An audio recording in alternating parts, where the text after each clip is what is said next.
If your laptop fan is always running or making too much noise on Windows 10 or 11, first, try changing your power settings to limit how hard your CPU works. This helps reduce heat, which means your fan won't have to run as much.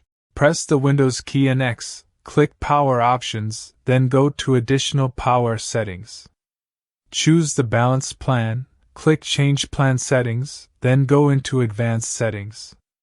Find Processor Power Management, and set the maximum processor state to something like 80 or 90% for both on battery and plugged in.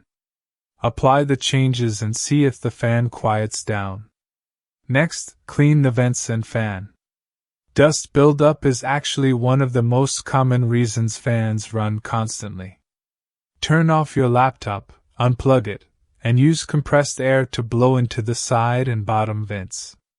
Do this outside or in a well-ventilated space.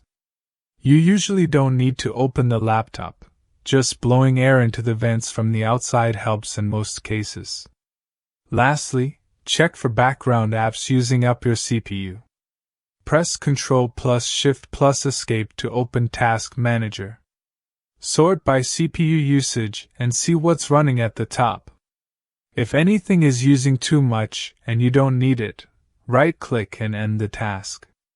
If you see anything suspicious or unfamiliar using a lot of CPU, it might be a good idea to run a virus scan with Windows Defender or Malwarebytes, just to be safe.